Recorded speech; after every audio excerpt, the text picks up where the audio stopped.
el dinero que se está prácticamente entregando a través del Banco Hipotecario y el Banco de Fomento, ¿verdad? Y que tiene su origen en el fideicomiso que está administrando Bandesal. Y bueno, como prácticamente en este país se ha adoptado la normativa internacional, se ha considerado entre todos los asuntos de contabilización la NIC 20, que habla sobre la contabilización de las subvenciones del gobierno. Además de eso, sobre información a revelar, hay una interpretación también de las NIC, que es la SIC 10, ¿verdad? Que habla sobre las ayudas gubernamentales.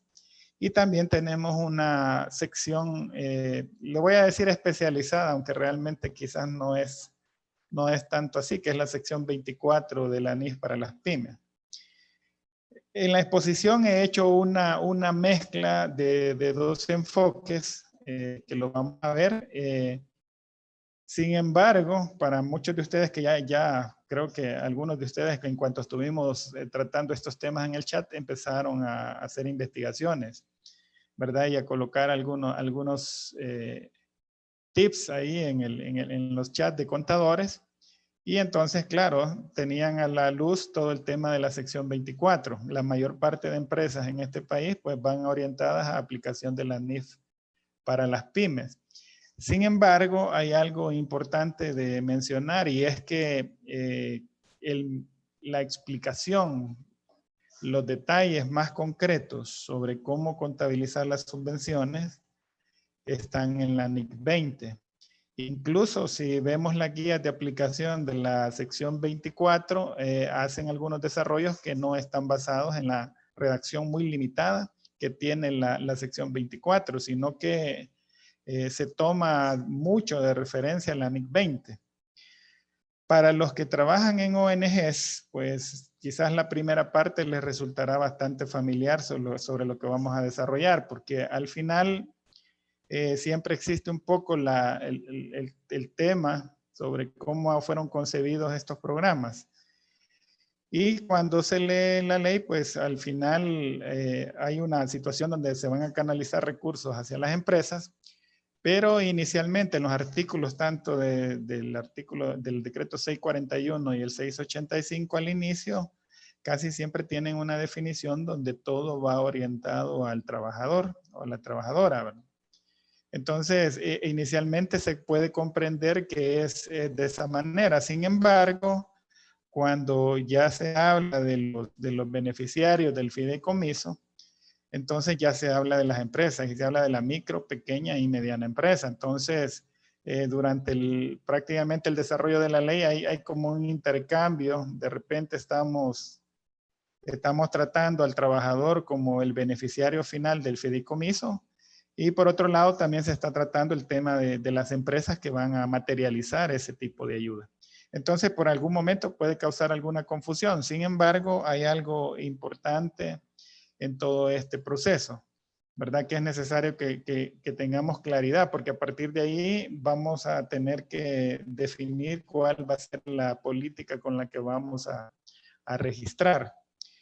Entonces, una vez que tenemos claros esos elementos que están en cada uno de esos decretos, pues podamos nosotros determinar y preparar a las empresas también, porque vean, el proceso de preparación de esta ayuda no es solamente el hecho de que el representante legal va al banco y que le entregan un cheque o que de repente a través de los canales electrónicos pues aparece depositado el subsidio o el préstamo, porque vamos a ver aquí dos situaciones en estos programas, que uno son subsidios al empleo y el otro que son préstamos de reactivación a las empresas. En ambos casos, pues vamos a observar que existen algunas condiciones que le califican para hacer subvenciones, ambas. Por lo que mencionaba el licenciado Fernández al inicio, nos habíamos enfrascado por ahí en una discusión en relación a si es subsidio o en relación al término de subvención. Pues vamos a ver aquí ambos términos y vamos a ver de qué manera también la normativa lo trata. Pero bien, este es un poco el marco general sobre el que vamos a trabajar en esta hora y media, ¿verdad? No vamos a hacer desarrollos matemáticos acá porque ya los tengo ya desarrollados. Pero bien, veamos de dónde viene el término subsidio y subvención. Fíjense que cuando ustedes consultan la página web de la Real Academia de la Lengua Española, hay dos, mejor dicho, están varios, hay 4 diccionarios ahí. Pero el primero, que es el diccionario de la lengua española, que podríamos decirle así para que comprendamos fácil, es el del lenguaje común de todos los seres humanos que hablamos español. Entonces, de esta manera, pues aparecen 2 definiciones ahí. Y veamos que no es no es exactamente lo mismo. A veces estamos manejando el término de subsidio y subvención ya en su significado así puro, como que fuera lo mismo. Sin embargo, ya en el fondo, vamos a ver la siguiente lámina porque hay un diccionario también panhispánico de términos jurídicos y que se aplican mucho en el derecho financiero, que puede ser la base o constituye, mejor dicho, la base en la cual están soportados toda la normativa técnica de contabilidad y además de eso, pues por el hecho de ser jurídico también es el fundamento para lograr comprender muchos de los términos que están considerados en la ley. Entonces, el diccionario común para todo mundo, ¿verdad? Nos define ahí el subsidio como una prestación pública asistencial, ¿verdad? Y vean que ahí hay una palabra importante que vamos a rescatar y habla del término económico. Aparece aquí la palabra económica, ¿verdad? Ya vamos a ver también por qué de repente aparece otro término ahí que es el financiero. Entonces, hablamos del subsidio como una asistencia, ¿verdad? Y que tiene una duración determinada. Ya vamos a ver también en las leyes cuál es el periodo o la duración determinada que ya se ha establecido para estos programas, ¿verdad? Y principalmente el primero que habla del subsidio al empleo. De ahí también el diccionario de la lengua española toma otros regionalismos, como el caso de Nicaragua, ¿verdad? Allá decir que entró en subsidio es la baja temporal que se le otorga a un trabajador, que esto es una, digamos, acepción del significado de subsidio. Y además de eso, puede ser también en desuso, un significado de la palabra subsidio, pues dado que tenía que ver mucho con la sede apostólica en la Edad Media, ¿verdad? Donde estaban los reyes de España. Vamos a ver en la siguiente lámina principalmente el tema de cómo intervenía la iglesia, ¿verdad? Pero el término subsidio va a ser una asistencia muy limitada en relación a la cantidad también y a la duración. En el caso de la subvención, vean que la definición habla sobre la acción y efecto de subvenir o subvencionar.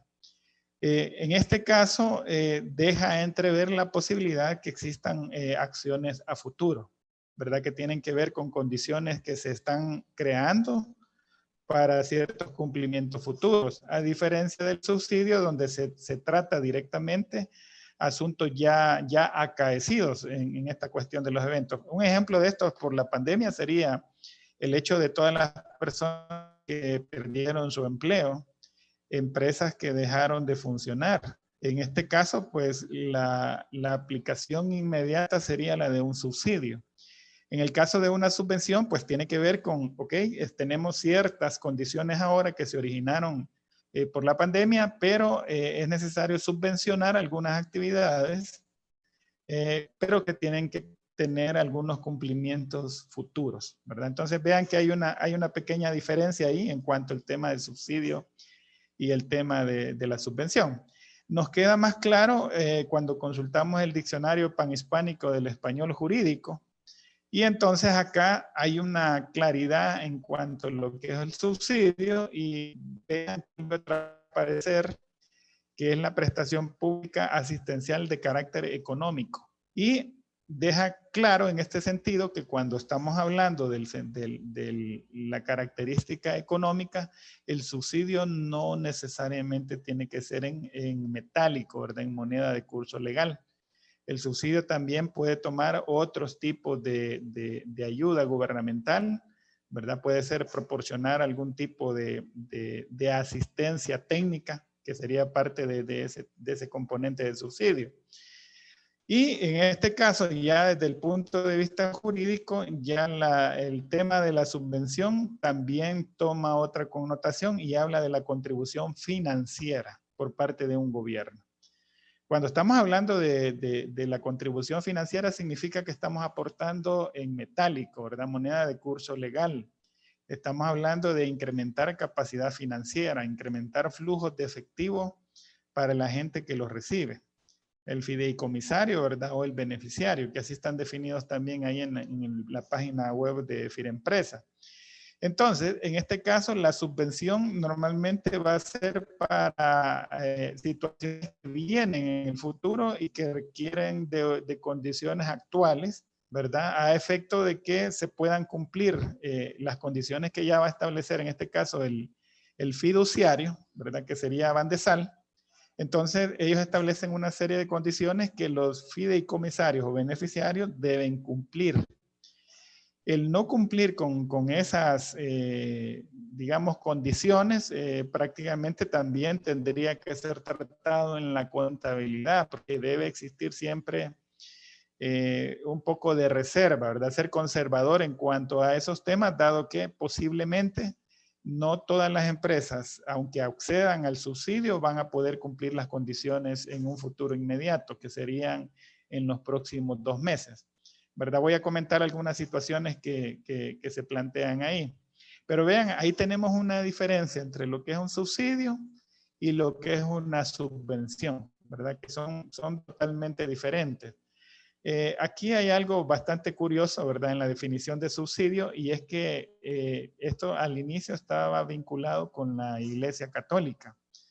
Y hablaba un poco de las bulas, ¿verdad? Las bulas de las cruzadas. Las bulas no es más que un documento pontificio, donde prácticamente el Papa muchas veces financiaba a los estados y normalmente el financiamiento era para mantener el ejército, ¿verdad? Entonces a cambio de entregar esos financiamientos, pues también la iglesia tenía algunos favores de todos los estados europeos, ¿verdad? A eso se le llama bula. Normalmente, ¿verdad? Se daban este tipo de préstamos, por decirlo de esa manera, quizás utilizando un poco el lenguaje más actualizado, pero en realidad era una manera de cómo garantizaban la estabilidad de los estados. Y es como prácticamente la iglesia también estaba en un arreglo de lo que antes se llamaba Estado-Iglesia. ¿Verdad? Que era una composición político-económica que había en la Edad Media en Europa. Claro, ahora ya estamos hablando de estados laicos y ya no es tanto el Estado-Iglesia. Pero bien, esa es parte de la sociología y la historia, ¿verdad? En el sentido de que han sucedido una serie de situaciones donde la Iglesia, pues, tenía un papel preponderante y es donde prácticamente auxiliaba a través de subsidios a los diferentes estados. ¿Verdad? Pero eso lo dejo para la historia. Pero bien, este decreto, el 641 y el 685, ambos hacen un entrelazado. Fíjense que cuando ustedes leen el 641 y el 685, en realidad ambos decretos están en sintonía, solo que en el caso del decreto 641, que es de la estabilidad del empleo, aplica para el 100% de las empresas en el país. En cambio, el decreto 685, que le da vida al fideicomiso, establece ya cuáles son las condiciones.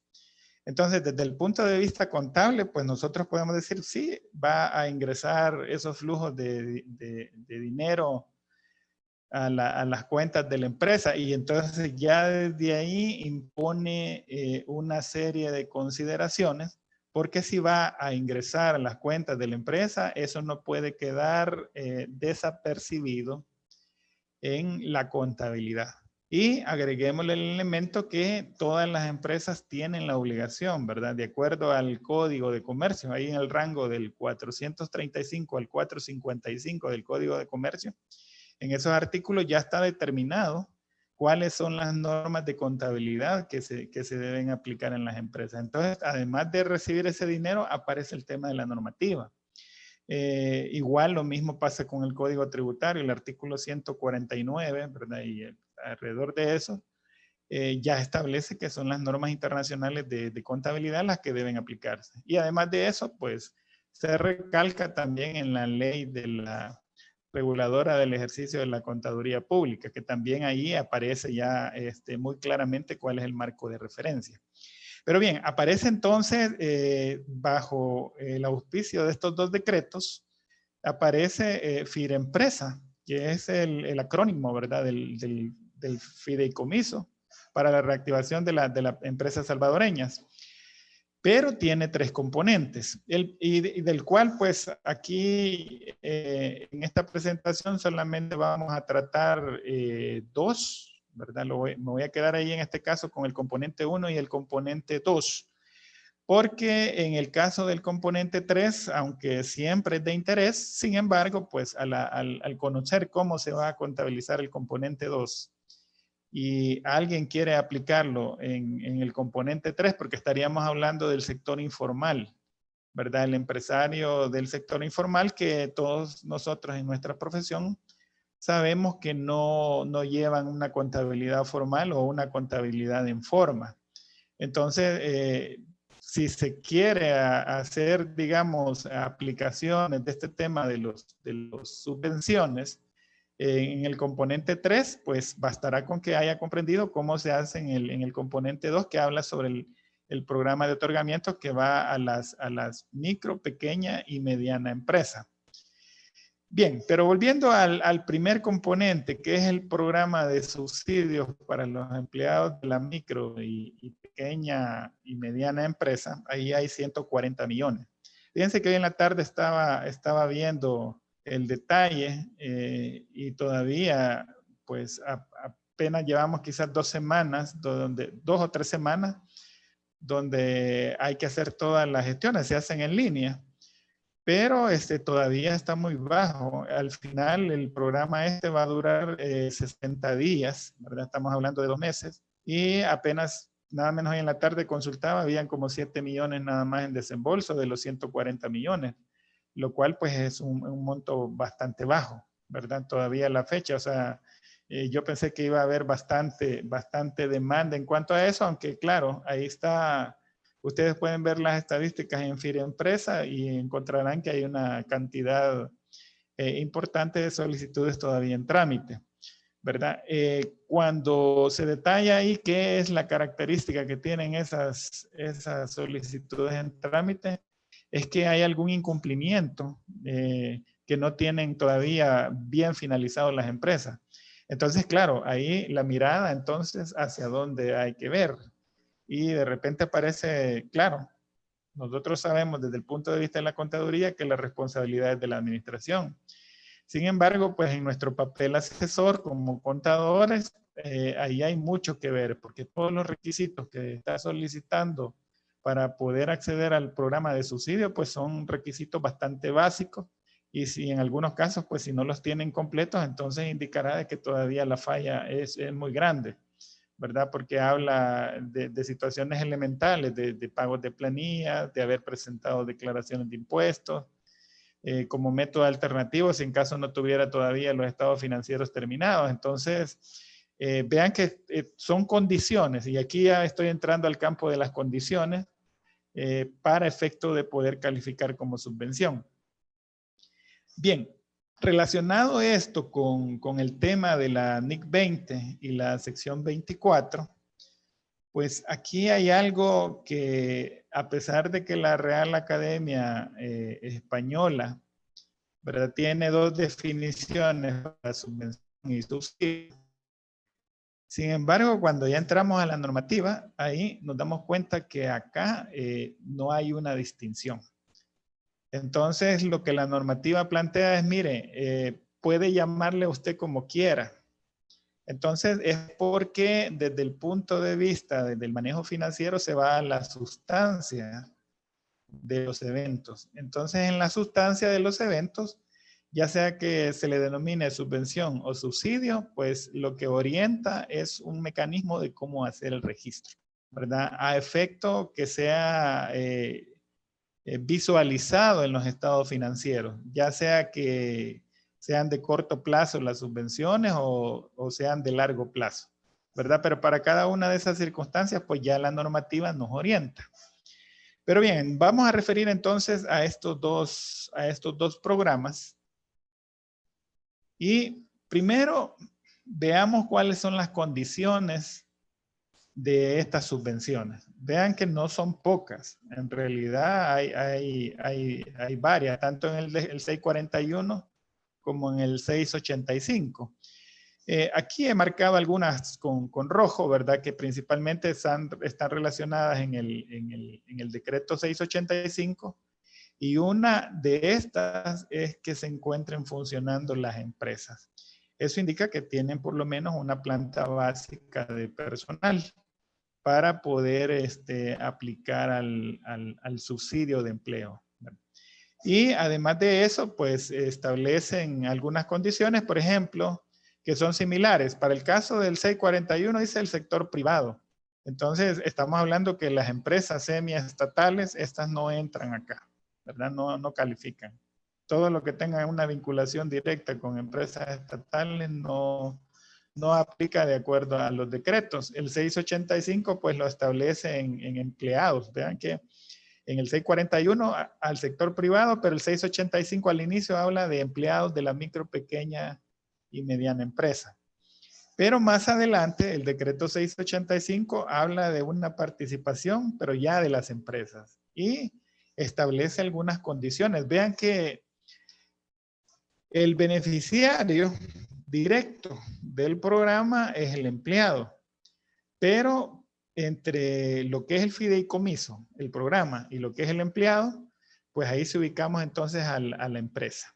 Pero para que esta empresa pueda servir de intermediaria entre el fideicomiso y el trabajador, pues debe cumplir algunos requisitos. De lo contrario, pues no podrá entonces interponerse en esa línea y no puede llevar ese beneficio a los trabajadores.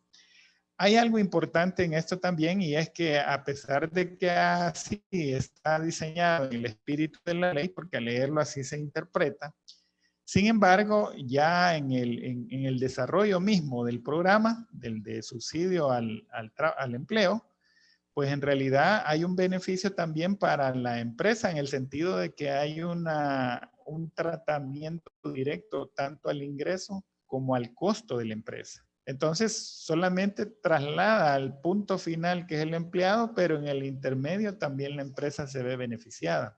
Por esa razón es que es necesario darle el tratamiento de subvención, ya que le querramos dar como el nombre de subsidio, ¿verdad? O subvención, que aunque sean diferentes, pues para este caso el tratamiento contable va a ser igual. El 641 en relación a esto habla sobre que la materialización se va a hacer a través de los patronos. Fíjense que ha sido un diferente. Ustedes comprenderán que hubo un programa donde se entregó $300 a cada familia, ¿verdad? Pero fue una entrega directa. Y no había condición de empleo, sino que simplemente era por familia. Aquí en este caso no, porque uno de los elementos es que haya empleo, ¿verdad? Una relación laboral activa, ¿verdad? A través de empresas que ya están funcionando. Priva también algunas situaciones que se están planteando como principios, y vean por acá en el 641, la segunda línea, habla de un principio de favorabilidad laboral. Cuando estamos hablando de este principio de favorabilidad laboral, significa que cualquier duda que exista en la aplicación de estos dos decretos, pues deberá de interpretarse siempre en beneficio de los trabajadores. Ya desde ahí dice, ok, pongamos este principio. Sin embargo, pues hay algo importante que a veces los decretos no tocan, es el tema de la ética, ¿verdad? Porque eso implica trabajar un tema de interés común para todos. Sin embargo, aquí lo definieron como principio de favorabilidad laboral, ¿verdad? Entonces, cada vez que exista una duda en relación a la aplicación de estos decretos, entonces todo se va a orientar a evaluarlo, ¿verdad? En la manera en que mejor le beneficie al trabajador. Ese va a ser un poco la orientación. Luego hay otras condiciones también para ese intermediario, y es que esté inscrito en el Seguro Social. Y además tenga menos de 100 trabajadores, e incluso por acá también aparece que las ventas no deben superar los 7 millones de dólares. Entonces estamos hablando que la mediana empresa llega hasta ahí, ¿verdad? Que sean de los 7 millones hacia abajo, las empresas pueden aplicar. Ya más de ese valor, pues estaríamos hablando de la gran empresa. O que tenga más de 100 trabajadores también ya no estaría en la categoría de mediano. Entonces, esas son como las condiciones, ¿verdad? Para que pueda calificar a este tema de los subsidios. De ahí luego habla sobre temas de declaración de impuestos sobre la renta. Ustedes, nosotros, mejor dicho, conocemos cómo se movió esto durante los periodos de cuarentena, ¿verdad? Ya no finalizó el 30 de abril la entrega de la declaración, sino que se pospuso, ¿verdad? Hasta el mes de junio. Entonces, aparece ahí que es necesario haber presentado declaraciones. Creo que todavía hay colegas que están trabajando en esos temas de declaración de impuestos. Sin embargo, ahorita pues ya están fuera de tiempo en términos técnicos, no así en términos legales, porque recordemos que también hay otro decreto, ¿verdad? Que ampara la presentación hasta diciembre de este año. Pero es una extensión, ¿verdad? De algunos decretos de amnistía, ¿verdad? Que así es como les denominamos. Hay algo importantísimo en cuanto al tema del subsidio, y es que, ojo, vean, aquí lo voy a dejar aquí con un circulito, porque esto genera una serie de dificultades. El pago debe ser íntegro.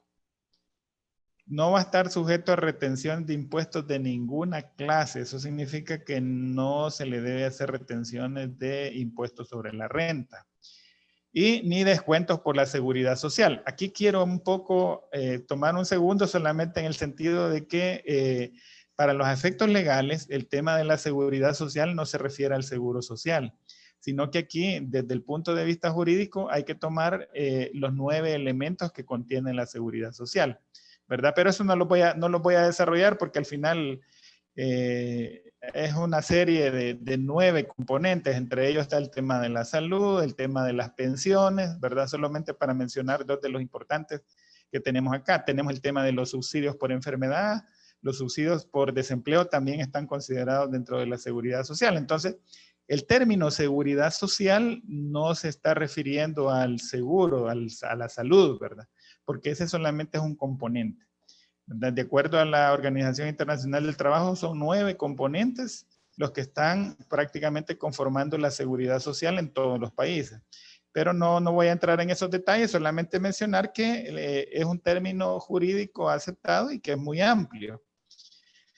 Luego, para efectos de cálculo, dentro de los cumplimientos, el caso del empleo solo va a cubrir el 50% de la nómina mensual por un máximo de 2 meses y hasta por un monto máximo de 22.500.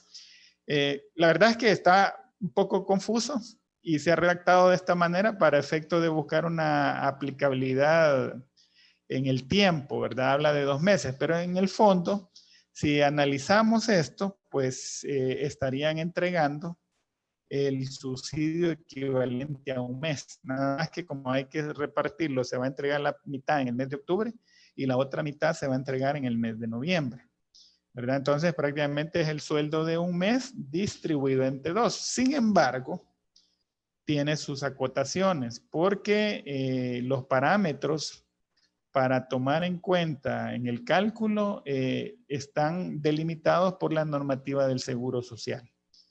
Entonces es importante tomar un elemento ahí, y es que el máximo cotizable en el Seguro Social es de $1,000.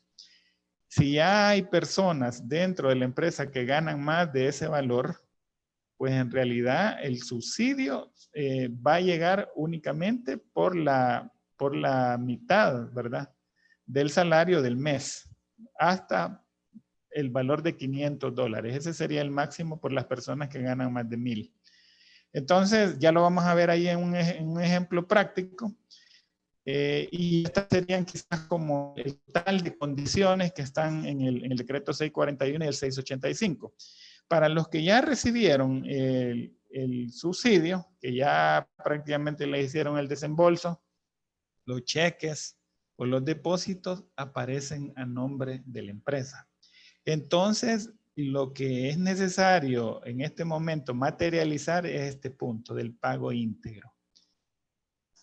Esto después deriva en otra serie de requisitos también, porque para tener acceso al segundo desembolso, o sea, del segundo mes, la otra mitad de un salario del mes, pues va a tener que hacer una liquidación, ¿verdad? Y esa liquidación implica entregar los recibos. Fíjense que solamente se dice entregar los recibos. Sin embargo, pues yo personalmente, algunas personas les he recomendado que no solamente incluyan el recibo, ¿verdad? Algunos incluyen una planilla, pero que también incluyan algún elemento que dé evidencia que la persona existe. Y en ese caso, pues quizás por temas de control, por temas de auditoría, para ayudar también a que después pudiera existir todos los elementos probatorios para las auditorías que vienen, tanto estatales como las privadas, pues incluir por lo menos una prueba de que los trabajadores realmente existen. Y eso se hace adjuntando pues, una copia del documento único de identidad, ¿verdad? En algunos casos se podrá incluir el NIT, pero eso, como les digo, ese ya es una asesoría personal que yo he hecho con algunas empresas, ¿verdad? Porque hasta ahorita lo que es la directriz para poder liquidar es simplemente entregar una planilla, los comprobantes de depósito, ¿verdad? O los recibos en los cuales el trabajador ha recibido íntegramente el valor del fideicomiso que ha estado destinado para la plaza que ocupa dentro de una empresa, ¿verdad? Bajo el concepto de que tiene una relación laboral. Pero bien, dejando un poco los temas de estos asuntos, veamos qué subvenciones gubernamentales están detrás de todo esto. Uno es el subsidio a los trabajadores de las micro, pequeñas y medianas empresas. Y, por cierto, ¿verdad? Ya ahorita vamos a entrar a vincularlo con la normativa internacional de las NIF y de las NIC. Y resulta que para poder contabilizar ese subsidio a los trabajadores existen dos enfoques, ¿verdad? Está el método del capital, que es el que requiere la NIC 20, y el método de la renta, que también lo acepta la NIC 20, pero ha sido una de las preferencias de la sección 24 de la NIC para las pymes.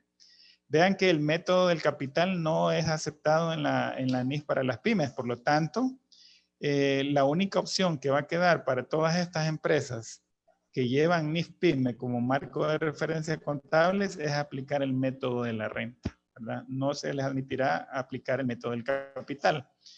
Hay que ir tomando nota de esto porque son los elementos que van a tomarse para efecto de cuando ya llegue el auditor y entonces tenga que ver cuál es el efecto de todas estas subvenciones dentro de la contabilidad de la empresa, dentro de los estados financieros, que se van a preparar, por cierto, hoy al 31 de diciembre, que ya estamos en la víspera, pues ya quedan alrededor de 2 meses, ¿verdad? De trabajo fuerte y ya estaríamos preparando los estados financieros del año 2020. El otro componente que está incluido en esos decretos y que muchas veces no los hemos considerado, aquí es donde para los que han trabajado en ONGs, el punto del tratar los créditos prácticamente se va a un extremo meramente financiero en relación a cómo se tratan todo el tema de las donaciones en las ONGs, ¿verdad? Tienen una similitud, pero ya acá, cuando estamos hablando de créditos, en la empresa privada, ¿verdad? Principalmente de esos préstamos y créditos que entrega el Estado, el gobierno, pues estaríamos hablando para el caso muy específico del decreto 685, que trata el tema de las tasas de interés que va a cobrar ese programa. Fíjense que están hablando de tasas del 3% anual. Además de eso, a 12 meses, significa que durante un año no va a pagar capital, ¿verdad? Todavía no se han hecho públicas las condiciones de esos créditos, sin embargo, pues como el sistema financiero casi está estandarizado, ¿verdad? Sin embargo, hay algo muy importante en esto del decreto 685, porque cualquiera podría decir, bueno, pero si las condiciones del crédito, entonces vamos a seguir con la normativa del Banco Central de Reserva y la Superintendencia. Pero no es así. Fíjense que el artículo 16 del decreto 685 establece algunas condiciones bastante interesantes que van a ser único este proceso de la subvención en el tema de los créditos. Y es que ese artículo 16, primero, todo el manejo de esta cartera crediticia no va a estar sujeta a enviar datos a las centrales de riesgo. Significa que, por ejemplo, DICOM o Inforred no van a recibir los datos del comportamiento que tiene esta cartera crediticia.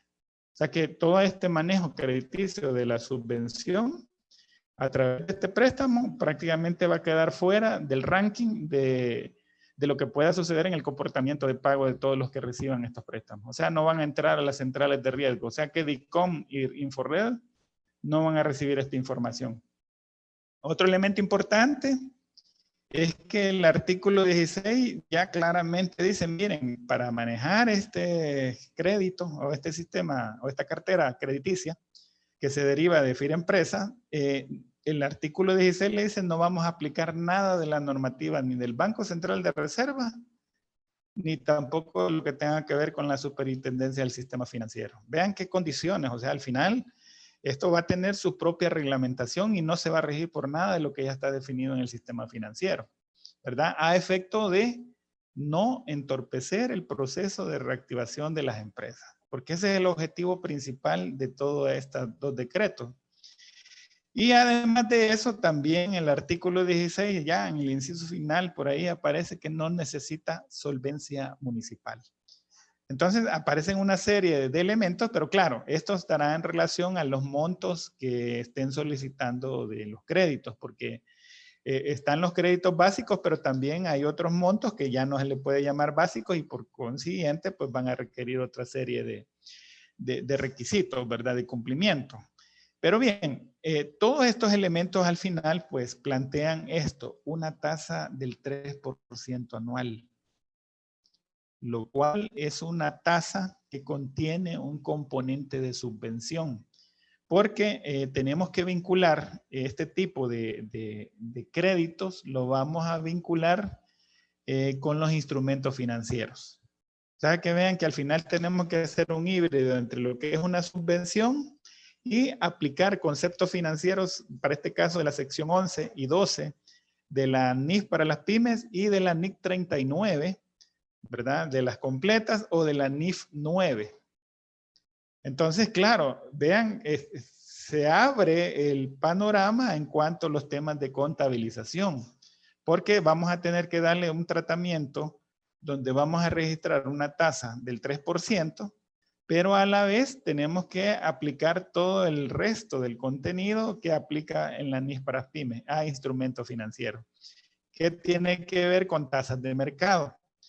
Entonces ahí hay una diferencia entre lo que es una tasa subsidiada o subvencionada de parte del Estado del 3% y una tasa de mercado, ¿verdad? Para el mismo tipo de crédito que es para capital de trabajo, que de acuerdo a las publicaciones de la superintendencia ronda entre el 15 y el 22% anual, ¿verdad? Para este mismo tipo de crédito, bajo las mismas condiciones, las tasas andan entre el 15 y 22%, a diferencia de lo que contiene el componente 2 y 3 de FIRA-Empresa, que estamos hablando de una tasa subvencionada del 3%. Entonces, este crédito, a pesar de que está en condiciones muy favorables, en realidad para las empresas van a tener que considerarla como un tipo de préstamo subvencionado y eso tiene también algunos efectos financieros en la contabilidad.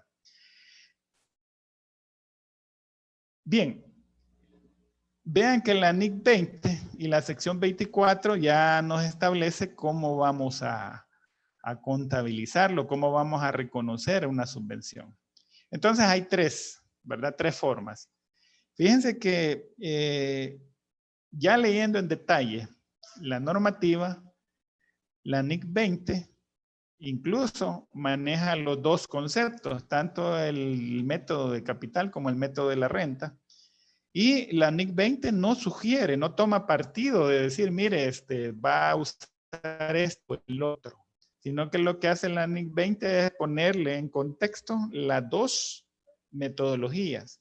Y al final, pues, deja la responsabilidad a la administración de la empresa para que elija. A diferencia de lo que es la sección 24, que la sección 24 sí no le da opción, solamente le dice, mire, lo va a aplicar de esta manera y el único método que le admite es el método de la renta. No le está hablando del método de capital. Entonces, ojo, para los que están aplicando NIF-PYME, no tienen opción de política. Es más, la política, y ahorita quizás ya deberían ir a revisar su manual de políticas contables, que debieron entregarle cuando le autorizaron el sistema de contabilidad en base a NIF para pymes, ¿verdad? Porque ahí hay que entregar el catálogo de cuentas, el manual, ¿verdad? Y además de eso, el manual de políticas contables, no es solamente el catálogo. Si no tiene manual de políticas contables, entonces no va a tener usted una política de referencia para poder contabilizar ni el subsidio al empleo, ni tampoco los préstamos a los que pudiera acceder la empresa a través de FIREmpresa. Entonces no va a tener prácticamente una política definida. Entonces, en el caso de que no se impongan condiciones, vean que dice, o sea, le entregamos para que usted prácticamente reciba un incentivo para una actividad económica. Sería el caso en el cual no imponen condiciones y entonces ya le dicen las normas, mire, reconózcanla como un ingreso. Se lo va a reconocer directamente a resultados. Hay otra en la cual le impone condiciones. Y en el caso de que le imponga condiciones, significa que deben haber ciertos cumplimientos. Ejemplo de estos cumplimientos. Recibe el dinero, pero uno de los cumplimientos es que tenga que entregárselo a los trabajadores. De lo contrario, no se materializa esa condición, ¿verdad? Si no tiene un trabajador al cual otorgarle ese subsidio, entonces no se puede cumplir con la condición, ¿verdad? Entonces, es una de las cuestiones que nos trata la normativa. Sin embargo, pues cuando vemos ahí en los decretos, ahí no habla de ese tema del cumplimiento de condiciones, solamente dice entrega íntegra. Pero ya en la práctica, en la contabilidad, pues tenemos que analizar si existen o no esas condiciones, ¿verdad? O si existe esa circunstancia para poder indicar si vamos a reconocer como ingreso, solo cuando se cumplan esas condiciones. O sea que si no tenemos trabajadores, entonces no hay forma de decir, mire, yo cumplí, ¿verdad? Más adelante hay una lámina donde aparece también que el cumplimiento de este literal B también puede estar sujeto a ciertas formas de fraude, ¿verdad? Cosa que se está planteado también ahí en una lámina como uno de los elementos que auditoría debe tomar en cuenta. Luego hay un tercero, ¿verdad? Donde ya claramente nos habla de que si no se han satisfecho esas condiciones, entonces, antes de poder decidir cualquier asunto o cumplimiento o circunstancia que se vaya a dar para llevarlo a ingreso, entonces tenemos que reconocerla como pasivo. Entonces, es una obligación. Entonces, volviendo al tema de los decretos, en el caso del subsidio al empleo, estamos hablando de que ese dinero tiene que ir directamente canalizado hacia el trabajador. No es un ingreso para la empresa, sino que en este caso deberá considerarse como una obligación mientras no cumpla todas las condiciones. ¿Y cuál sería esa condición? Que tenga todos los trabajadores a los cuales pueda entregarle ese subsidio. Ha habido por ahí todavía algunas conversaciones en el sentido de que se tomó de base la planilla de diciembre de 2019, la de enero o la de febrero de 2020. Pero muchas empresas no han tenido ya esos mismos trabajadores. No quiere decir de que los trabajadores que estaban declarados en la planilla de diciembre a febrero, diciembre de 2019 a febrero de 2020 son los que tengan que persistir para octubre y noviembre de este año. Lo que sucede ahí solamente es proporcionar una base de cálculo estimativa, porque al final es una estimación la que se entrega en esa subvención. Sin embargo, tener para ese subsidio que reciba, deberá tener un trabajador entre octubre y noviembre al cual entregarle ese subsidio, ¿verdad? Entonces, en el caso de que no tenga los trabajadores, pues no tendrá las condiciones necesarias para poder registrar adecuadamente la subvención. Entonces, vean que ahí hay una condición, ¿verdad? Y como he dicho antes, en el literal B, podría en algunos casos pues tratar de falsearse esta información, pero son situaciones en las cuales como auditores, como contadores, no debemos caer, ¿verdad? No debemos andar sugiriendo de que se puede falsear este tipo de información, ¿verdad?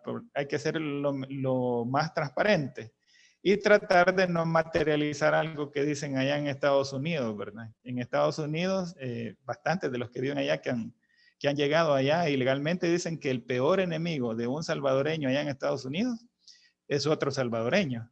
Entonces, tratemos de que el peor enemigo que tengamos aquí en un salvadoreño trabajando no sea otro salvadoreño, ¿verdad? Entonces, hay que tratar de no llevar esta situación a ese nivel, porque ahorita se trata un poco de ayudar a salir a todos de esta crisis. Bien, entremos ya en un detalle. Para esto tengo aquí una planilla de sueldos sin subsidio. Vean que esta planilla sin subsidios empieza hasta acá, hasta donde dice sueldo neto. Esta es una planilla donde tenemos 6 trabajadores y vean que tenemos trabajadores de diferente nivel salarial, desde el sueldo mínimo, 305, hasta alguien en la empresa que puede devengar $2,500. Lo normal que se trabaja en estos momentos va desde donde las columnas de sueldo mensual, lo que le corresponde descontarle del seguro social, la AFP, los que aplican para renta se les descuenta y luego reciben un sueldo neto.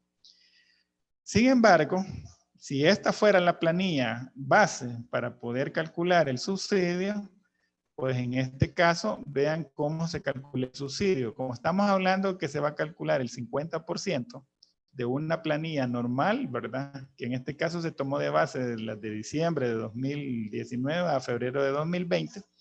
Pues vean que se toma este valor, vean que para la primera línea es el 50% de los 305.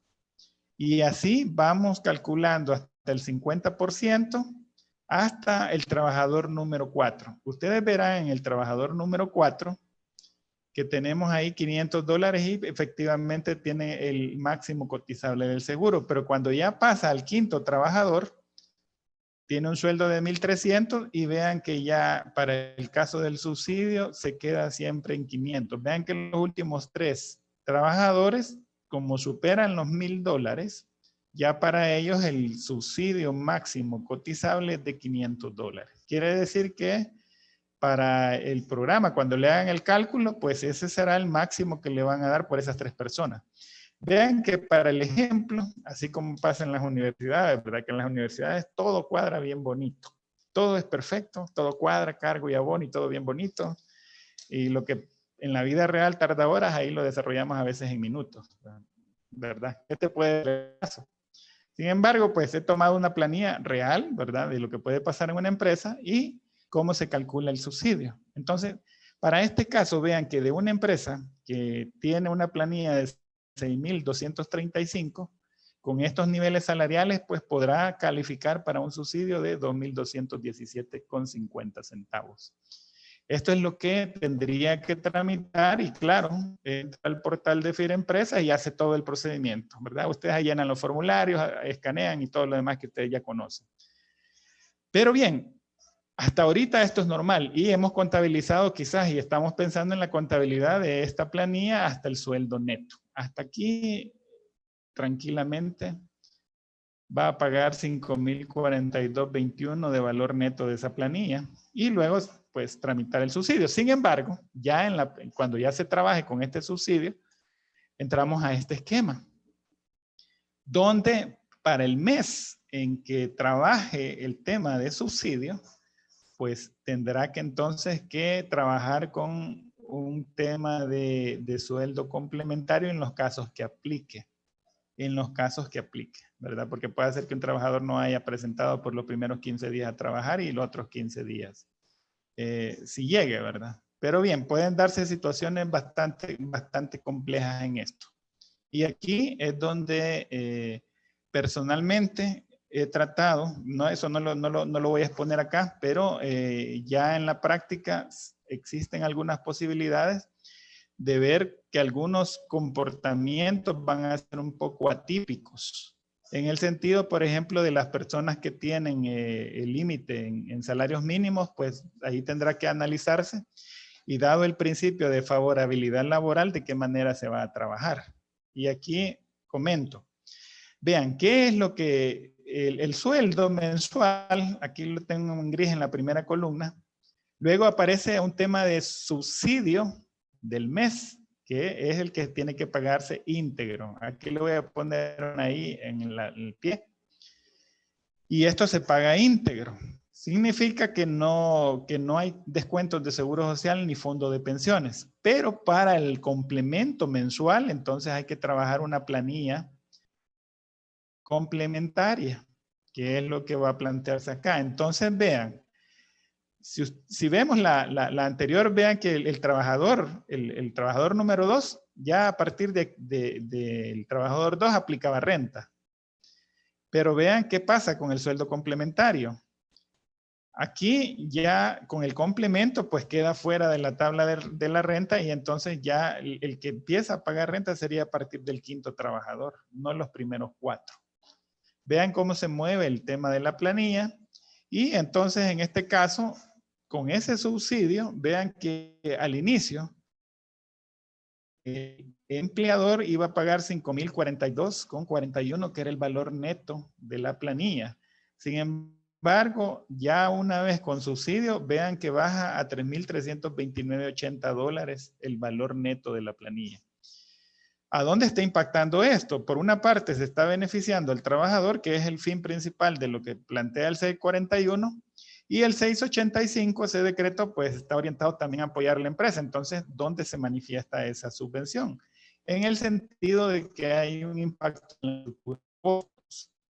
Pero bien, digamos que en este es la parte sencilla, en el sentido de poder determinar cómo se va a manejar el complemento salarial y cómo debe pagarse el subsidio, ¿verdad? Y cómo vemos ahora en este pequeño ejemplo el impacto que causa en la situación de la empresa. Hay otras situaciones que también no están consideradas. Fíjense que en lo personal, pero esa es mi posición personal, hubiera resultado mejor de que el subsidio fuera sujeto del cálculo de todas las prestaciones, porque al final pues todo el mundo también tiene que contribuir en otros aspectos de la vida nacional en la cuestión del financiamiento.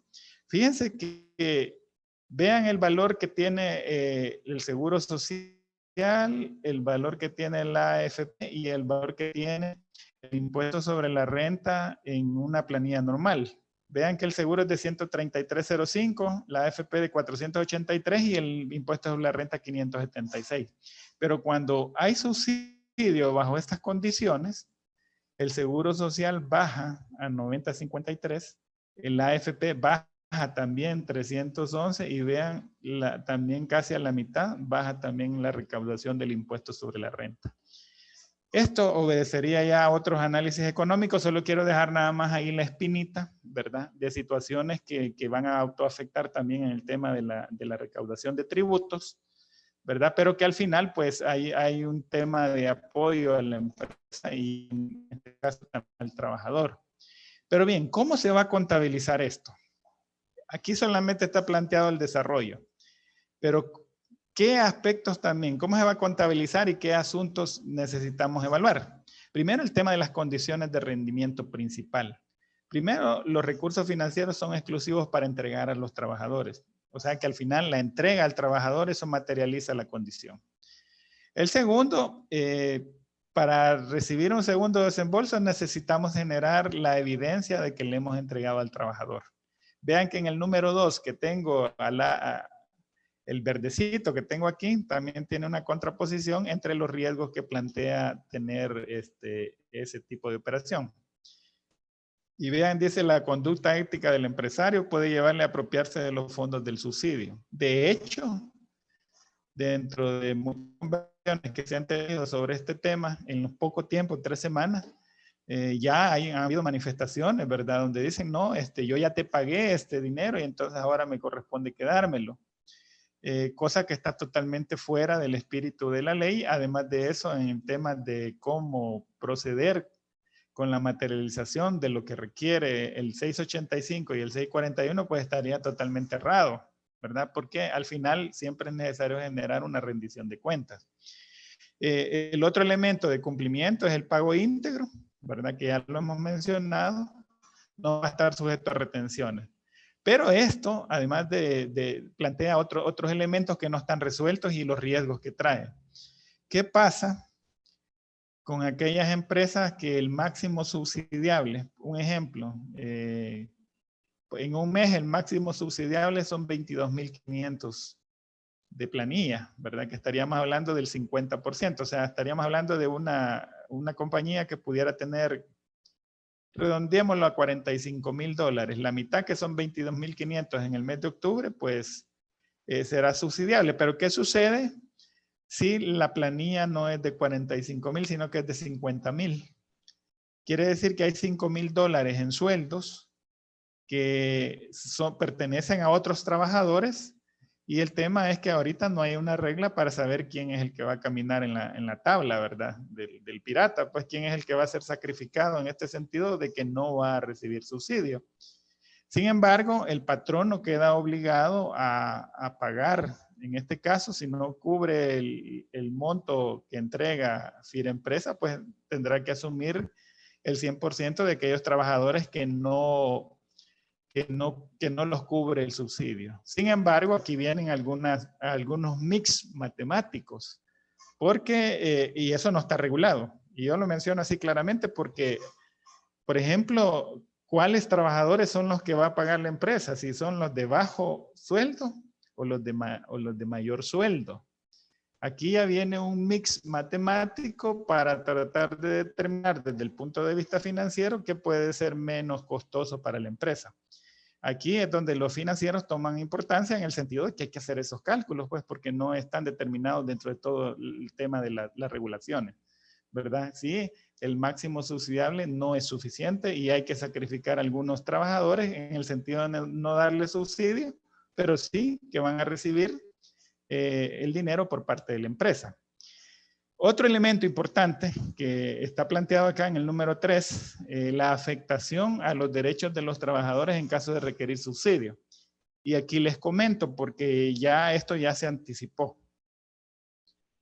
Si ustedes preguntan al Seguro Social y al Fondo de Pensiones, ¿qué es lo que va a reportar la empresa? Ahorita la orientación es solamente el devengamiento que ha causado el trabajador. Y en este caso, el devengamiento solamente va a ser por la mitad del salario del mes. Porque la otra mitad la va a recibir por vía subsidio, que no está sujeto absolutamente a ningún tipo de descuento ni cotizaciones de seguridad social. Entonces, la orientación que está en este momento disponible es que para el seguro social, en el caso del componente de salud, igual en el caso de las pensiones, solamente reportar el valor de 15 días de sueldo, que significa la mitad del sueldo, ¿verdad? O sea que al final el trabajador va a cotizar en el mes de octubre y en el mes de noviembre, de acuerdo a las directrices que está dando el seguro y la AFP, solamente por la mitad del sueldo, ¿verdad? En el caso de los que están abajo de $1,000. En el caso de los que están arriba de $1,000, pues $500 es lo que no va a ser cotizable. Y es ahí donde viene el famoso mix matemático de cálculo, de saber a la empresa cuánto se ahorra más si subsidiar a los de mayor sueldo o subsidiar a los de menor sueldo, ¿verdad? Eso yo lo tengo bastante claro en términos financieros, ¿verdad? Pero no lo vamos a ver acá en el sentido de generar un cálculo en relación a eso. Pero ahí hay una ventanita donde todavía la empresa podría ahorrarse algunos costos adicionales en temas de la seguridad social, ¿verdad? No lo digo en el sentido de querer mal aprovechar la situación, sino en términos también de evaluar cuál es la condición financiera de la empresa, ¿verdad? ¿Qué es lo que debemos tomar en cuenta a efecto de que se pueda generar una sinergia de reactivación? Pero bien, son situaciones que no están resueltas hasta este momento, ¿verdad? Pero ya consultando también con miembros del Seguro Social, indican que si solo le declaran la mitad del sueldo, en el caso de requerir algún tipo de subsidio por enfermedad o cualquier otro tipo de las prestaciones que da el Seguro Social y que toman de base el sueldo reportado, pues hay que tener claridad que estas personas que van a recibir el subsidio, al no cotizar en la mitad de ese salario y requerir en el futuro inmediato algún tipo de subsidio, ¿verdad? Por enfermedad o cualquier otro tipo de los que da el seguro, pues hay que tomar que va a tener una afectación, ¿verdad? Debe considerar que va a haber una afectación en términos del cálculo de sus prestaciones, ¿verdad? De la seguridad social. Eso no está dicho, ¿verdad? Pero es uno de los elementos que también han quedado aquí en el aire, cómo se va a trabajar todo eso.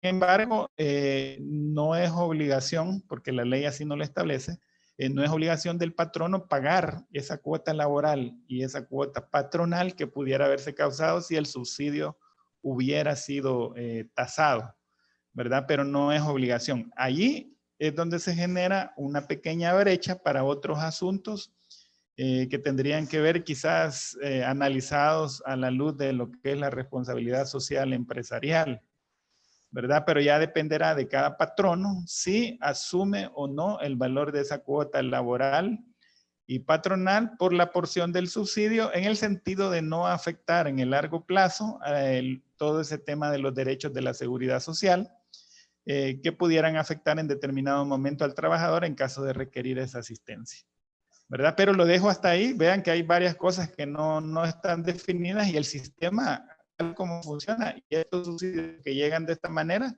pues también generan algunas situaciones de distorsión que no las vamos a discutir aquí, ¿verdad? Porque no es ese el tema, sino que es el tema de cómo contabilizarlo, ¿verdad? Pero son asuntos en los que los contadores debemos de participar e intervenir y tratar de aportar nuestro punto de vista sobre cómo corregir estas situaciones que se van presentando. Bien, la contabilización de esta subvención, vean que estoy partiendo de los 2.200, déjenme cambiar el color de la pluma a un color negro. Vean que estos 2.217 que se van a recibir de subvención, para este ejemplo pequeño, pues utilizando el método del capital que nos pide la NIC 20, vean que aquí van a haber dos formas de contabilización. Los que aplican NIC completa podrán utilizar el método del capital o podrán utilizar el método de la renta. El primer asunto nos lleva a reconocer el efectivo que se recibe porque nos están dando un cheque, ¿verdad? Es de caja, emitido por uno de los dos bancos, el hipotecario o el de fomento. Y eso pues va a nombre de la empresa, o sea, ni siquiera va a nombre de una persona natural, excepto en el caso de las empresas mercantiles individuales. Pero la mayor parte son jurídicas, entonces sale a nombre de la razón social de la empresa. Entonces, el efectivo usted lo recibe y abona una cuenta de pasivo. Una cuenta de pasivo que puede ser una cuenta de subvenciones por aplicar, ¿verdad? O subvenciones, o puede ser entre las cuentas de acreedores de diferente tipo, ¿verdad? Otros pasivos financieros, o pasivos financieros, mejor dicho, ¿verdad? Al final usted tiene que estudiar su catálogo de cuentas y ver cuál es la cuenta adecuada a eso y si tiene una política, ¿verdad? Porque hasta ahorita nos vamos a dar cuenta que nuestros catálogos ni siquiera estaban preparados para recibir subvenciones, o sea, ni siquiera se había ocurrido que el gobierno pudiera dar una subvención. Entonces, muchos catálogos ni siquiera tienen esta cuenta, ¿verdad? La tendrán que adecuar ya sea en una subcuenta o crear una cuenta de mayor, ¿verdad? Si es que al final puede tener, digamos, otro tipo de subvenciones a futuro. Pero tendrá que tener la política y las cuentas respectivas porque es necesario revelar apropiadamente esto.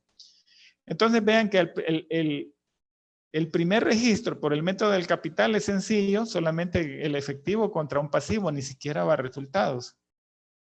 Cuando el cumplimiento se ha materializado, ¿qué significa? Que ya se ha pagado a los trabajadores, Entonces, en ese caso, necesitamos amortizar esa obligación en el sentido de que ya se entregó. Si se entregara completamente, porque tenemos todos los trabajadores, ¿verdad? Y a todos ahí se agotó el subsidio, entonces simplemente registramos de manera inversa la operación para efecto de registrar la entrega de ese subsidio. Vean que por el método del capital nosotros no tocamos resultados, absolutamente para nada. Para los que trabajan en ONGs, esto les parecerá un poco similar, nada más que en el caso de las ONGs es más parecido al método de la renta y no al método del capital. ¿Cuál es la situación aquí que hay que controlar?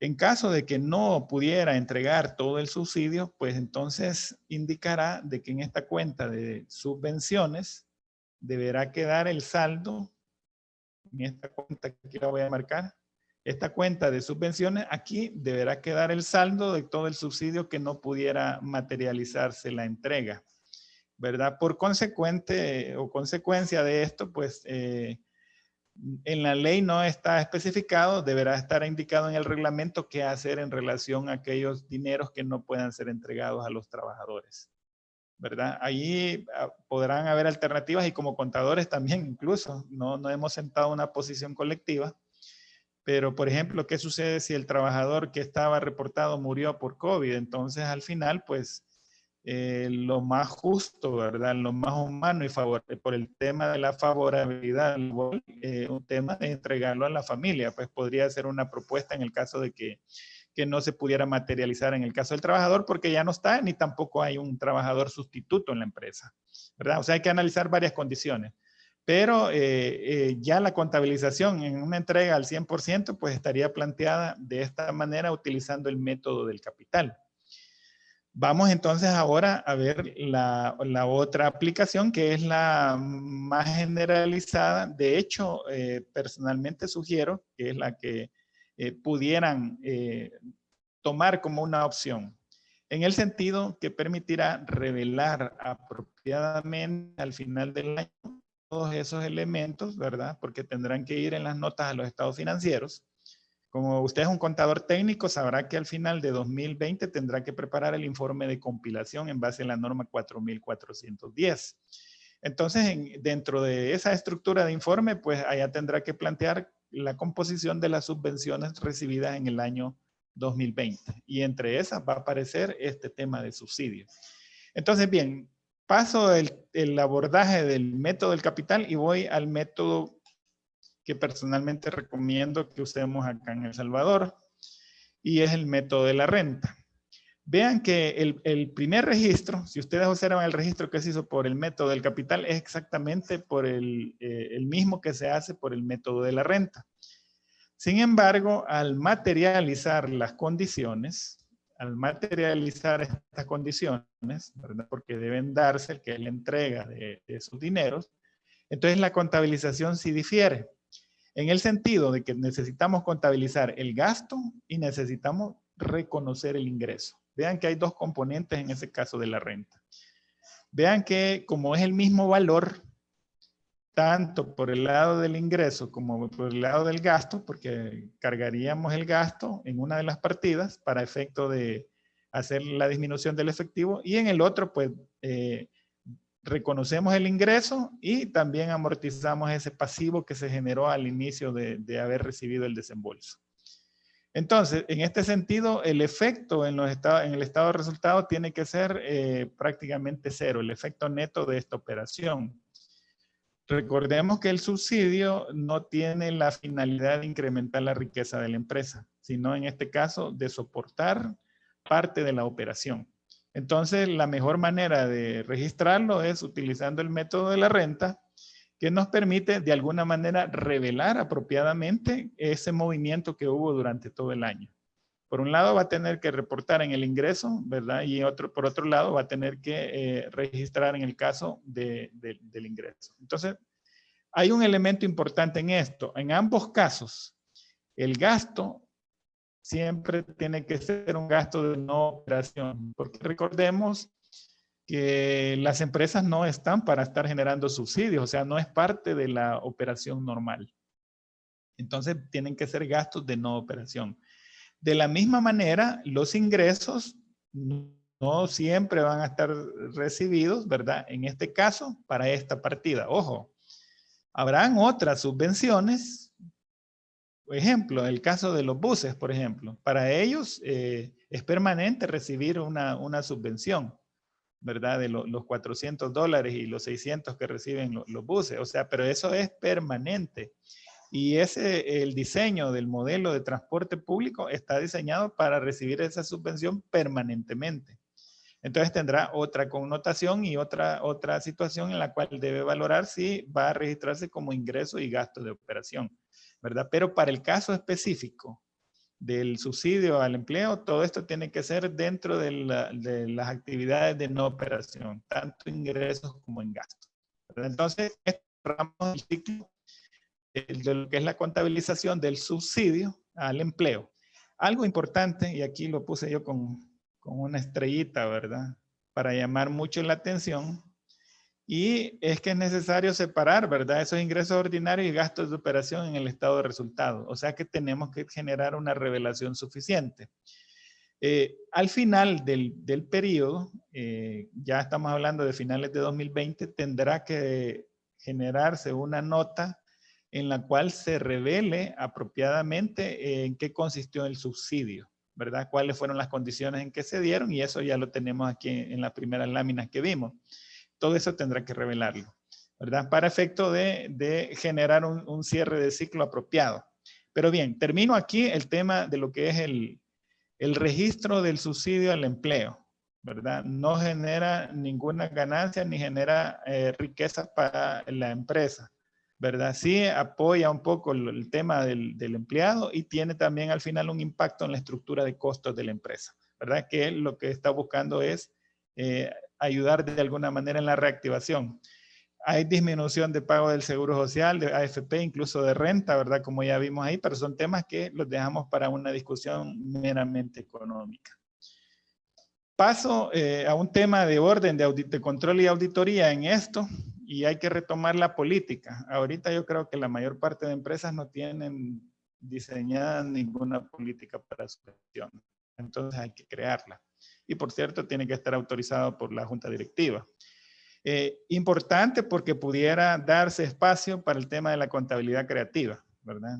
Cuando estoy hablando de contabilidad creativa, el que es contador ya en la profesión sabrá que estoy hablando de no generar una contabilidad que no sea la que revele los hechos apropiados, ¿verdad? La sustancia de los eventos. Porque pudiera darse, por un lado, tratar de registrar gastos y no reconocer los ingresos, sino que dejarlos diferidos, lo cual sería parte de un tema de contabilidad creativa. En cuanto a auditoría, para el año 2020 hay que verificar los cumplimientos financieros, ¿verdad? Conforme a lo que establece el 641 y 685. Tomará en cuenta que la NIA 250 nos obliga, ¿verdad?, a considerar los asuntos legales. Además, tiene que considerar fuertemente el tema de la NIA 240 a efecto de poder determinar si pudiera haber algún tipo de fraude en la operación de esto, ¿verdad? Porque también recordemos que los temas de subsidio muchas veces se prestan para hacer fraudes. Y aquí, pues como auditores, sí tenemos que ser bastante incisivos en función de que ha sido un año atípico. Y además de eso, dentro de los reportes, tanto de compilación que prepara el contador como lo que va a preparar el auditor, es que es necesario hacer una revelación apropiada de las subvenciones en el informe de auditoría. Eso tendrá que aparecer en el informe de este año, ¿verdad? O sea, aparte de todo lo que se ha hablado de los efectos del COVID, ¿verdad? En los estados financieros, y ahí aparecían una serie de normativas que nos daban alguna directriz de asuntos a considerar, incluyendo el más fuerte, que es el de la empresa en funcionamiento, pues aparece ahora dentro del tema de los subsidios considerar también esta situación. Bien, les voy a tomar unos minutos más por el tema de lo que hablaba de los préstamos. El caso de los préstamos en el sector privado, así en las condiciones que es el componente 2 y 3 de FIREMPRESA, pues estamos hablando de que están entregados a una tasa subsidiada, ¿verdad? Una tasa subvencionada. Entonces, vean las condiciones. Primero, está destinado a capital de trabajo. Una de las condiciones, ¿verdad?, de cumplimiento es solamente usarlo como capital de trabajo. No va nada destinado a inversión. Entonces, hay que tener en cuenta que si o ese dinero se está utilizando en inversión, pues se está incumpliendo una de las condiciones que establece el decreto 685. Hay un monto máximo a desembolsar de acuerdo a algunos cálculos que están planteados ahí en la ley y también en el portal de FIREmpresa, pero el básico habla de un $25,000, lo relaciona también con temas de impuestos sobre la renta, ¿verdad? Pero también hay opciones de accesar a créditos de más de $50,000. Hay una tabla ahí, pero yo no me voy a detener ahí en eso porque son condiciones muy particulares de las evaluaciones para poder calificar a los créditos, ¿verdad? Habla de un plazo máximo de 10 años, lo cual pues es un largo plazo, ojo con esto, porque implicará en este caso que contabilizar estos préstamos tenemos que hacer, registrarlos utilizando la técnica del costo amortizado. Y además de eso se va a complicar más si hacen algún cobro adicional por el otorgamiento de crédito, porque en algún momento en la ley se plantea usar el sistema financiero comercial, ¿verdad? Ya no estatal, sino que estamos hablando del sector financiero privado, bancos privados. Y claro, ahí hay un cobro también de comisiones y otros cargos por otorgamiento de crédito. Eso todavía no está claro, ¿verdad? Por lo menos yo no he tenido acceso a esa información. Sin embargo, pues ya en el manejo financiero sabemos que no hay nada gratis, ¿verdad? Siempre hay un costo que hay que cubrirlo. La tasa que están ofreciendo en este caso es del 3%, lo cual es una tasa subvencionada. Las tasas de mercado para este mismo tipo de créditos oscilan entre el 22%, ¿verdad? Eso lo pueden consultar ahí en la página web de la Superintendencia del Sistema Financiero. Cada 3 meses tienen la obligación de publicar esas tasas, pues ahí ustedes buscan el rango para préstamos y créditos para capital de trabajo y entonces diferentes bancos ofrecen diferentes tasas que oscilan entre 15 y 22%.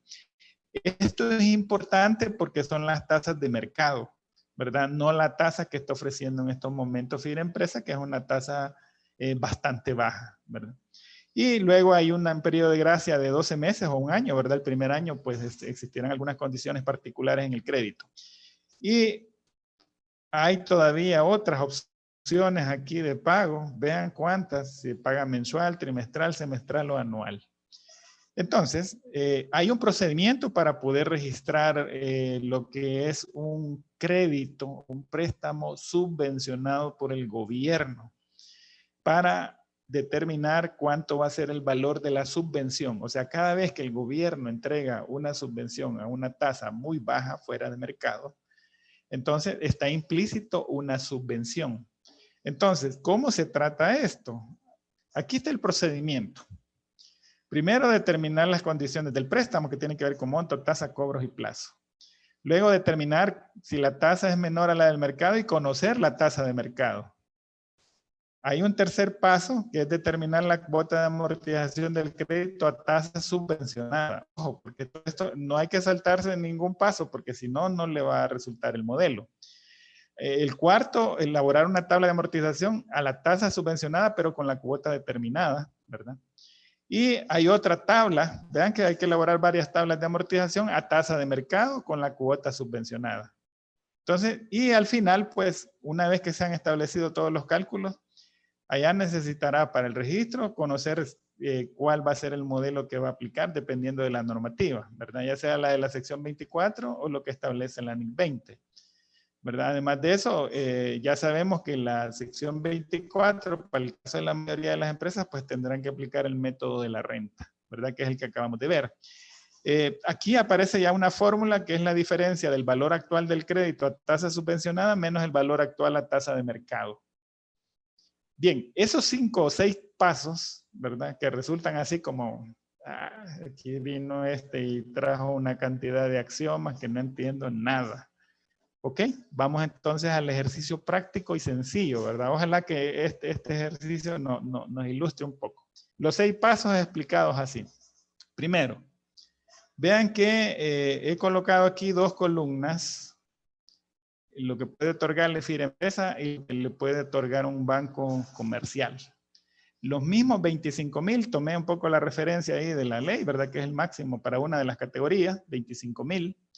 He colocado aquí un valor de un cobro del 3%, eso también lo saqué de las tablas de la superintendencia, lo que cobran por otorgamiento de crédito, cobran el 3%, en ambos casos si cobraran fueran $750. Plazo de 10 años y tasa anual, vean la subvencionada, 3%, la comercial o de mercado, 15%. Bien, vean que el primer paso, tasa, condiciones, plazo, etc. Solo déjenme tomar un poquito de agua. Bien, entonces vean, esto lo manejamos nosotros como contadores. Y luego calculamos cuál es la cuota. Para este caso, la cuota, sin considerar, miren, voy a tachar estos 750 porque el ejercicio en estos momentos está por el hecho de que no les van a cobrar nada. De hecho, la ley así dice, hay que evitarnos todos los trámites burocráticos, dice, todos aquellos costos innecesarios. Y dado que todo es subvencionado, pues es posible que no haya algún gasto de otorgamiento, ¿verdad? Es posible, no digo que así sea. Pero para el efecto práctico y didáctico de la parte financiera que nos corresponde, pues yo lo he colocado ahí porque también hay un desenlace en relación a esto. Bien, lo primero que tenemos que hacer, y aquí ya viene el primer desarrollo, simplemente desarrollamos dos tablas. La primera tabla, vamos a crear una tabla de amortización del crédito y como, ojo, se registra a valor actual. Se registra a valor actual, pero es importante que determinemos cuál es la cuota.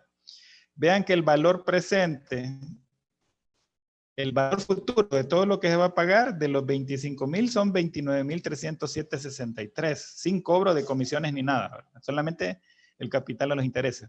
El valor actual va a ser exactamente los 25,000 que nos han otorgado. Vean que aquí es una vil y llana tabla de amortización, ¿verdad? Utilizando el método del costo amortizado. Determinamos el interés, que vean que estos 4,307 es la diferencia entre el total de todas las cuotas que se pagan durante los 10 años y el capital. La diferencia para cada mes o para cada año, pues en este caso es el interés. Esa misma tabla, vean que tomo el valor de las cuotas mensuales y lo traslado a otra tabla, pero lo único que el factor de descuento ya no es el 3%, sino que es la tasa de mercado. Ojo, vean, lo único que hago es cambiar la tasa. Y resulta que con la tasa, el valor actual o el valor presente de estos 25,000, ya a tasa de mercado ya no son los 25,000, sino que son 14,708.82. Y la diferencia es el interés, que si nosotros sumamos estos 14,700 más los 14,500, vamos a llegar justo a la misma cifra que pagaríamos con la tasa normal del 3%. Aquí lo que hemos hecho es prácticamente utilizar la técnica del costo amortizado, que no es más que hacer la distribución homogénea, ¿verdad? De la manera financiera en el tiempo que dura el préstamo. Pero eso ustedes ya lo habrán visto ya ahí en la sección 11, ¿verdad? Cuando contabilizan instrumentos financieros. Aquí lo único que hacemos es que para la subvención utilizamos exactamente la misma lógica de registrar el crédito a valor razonable. ¿Y cuál es el valor razonable? Aquel que considera la tasa de mercado. Entonces, esa es la directriz de la sección 11 y 12. Es la misma directriz que se establece en la NIC 39 y en la NIC 9. Entonces, para poder determinar el valor subvencionado, en este caso, tomamos los dos valores actuales, ¿verdad? Del crédito. El valor actual del crédito, déjenme encontrar, aquí está, que serían estos 25,000 y los vamos a aplicar en una resta contra el valor presente a tasa de mercado. O sea, solo hacemos 25,000 menos los 14,000 y eso nos genera una subvención de 10,291.18. Vean qué fácil determinar el valor de la subvención. ¿Qué es lo que sucede con esto? Ya a la hora de contabilizarlo. Pues simplemente para la hora de contabilizarlo, vean, tomen captura de pantalla si quieren ahí, porque esto lo van a, bueno, de todos modos se les va a enviar la presentación. Vean que al final, cuando vamos a contabilizar al momento de recibir el desembolso del préstamo, pues vamos a registrar los 25,000 que efectivamente va a entregar Firempresa. El valor actual a tasa de mercado, ojo, a tasa de mercado, que son los 14,708. Y la diferencia de esta a esto lo vamos a registrar como una subvención en ingresos de no operación, ¿verdad? Aquí tendría que ser una cuenta de subvenciones. Vean que, ¿qué indica esto? Que con ese 3%, la diferencia de la tasa del 15%, que estamos hablando del 12%, ese 12% es una subvención que el gobierno está haciendo a cada una de las empresas a las que le está dando un préstamo, un crédito a tasa subvencionada. Eso al final usted lo registra en base a la sección 24 y ojo, de acuerdo a la sección 24 no hay que irlo reconociendo en el tiempo, sino que en el año, que en este caso significa que si el crédito lo recibe en este año tendrán que reconocer la totalidad de la subvención. Y para el caso, pues tendrían que registrar de una sola vez a subvenciones en el estado de resultados los 10,291,18. Eso tendría que quedar registrado en el año 2020. Cuando ya vamos a registrar el crédito, entonces vean que vamos a empezar a registrar, en este caso, las tasas, digamos, la tabla de amortización, pero a valor de mercado.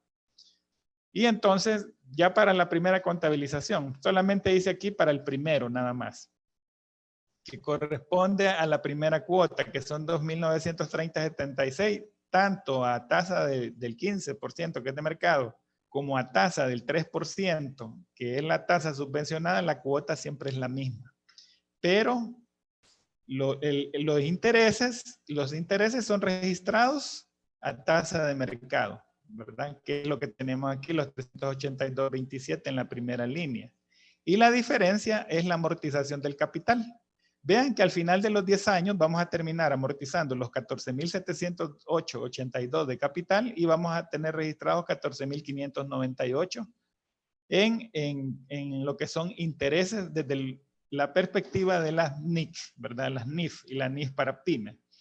Entonces ya tenemos el registro de la primera cuota y así sucesivamente vamos a contabilizar desde el año 2 hasta el año 10.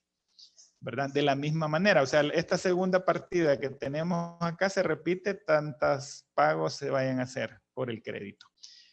Ahora, en cuanto a la NIC 20, porque aquí hay una diferencia, la sección 24 nos obliga a que registremos de un solo la cantidad de la subvención. Mientras que la NIC 20 nos dice no vaya a cometer ese error, ¿verdad? Porque ese error aplica a pymes, pero ya la NIC 20, que es para NIC completas, le dice no. Lo que tiene que hacer es que me va a contabilizar esos 10,291,18 en el tiempo en que dura, el préstamo o el crédito subvencionado. Entonces vean la diferencia. A una le dice de una sola vez, mientras que la NIC 20 le dice no, tiene que dosificarme eso en el tiempo. Entonces, para eso prácticamente lo que tiene que hacer es de los intereses que están a tasa de mercado y los intereses que están a interés subvencionado, la diferencia entre ambos intereses para cada uno de los pagos es la que se obtiene con esta tabla que aparece acá.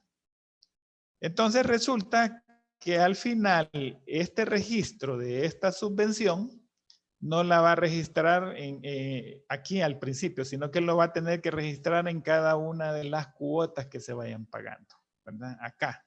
Entonces, lo único que al final, tal como aparece aquí la directriz, siempre va a reconocer estos 10,291,18, pero ya no va a ir al resultado, sino que lo va a tener que registrar como un pasivo diferido, una subvención que se va a aplicar al ingreso en la medida que vaya transcurriendo el proceso de amortización del crédito, ¿verdad?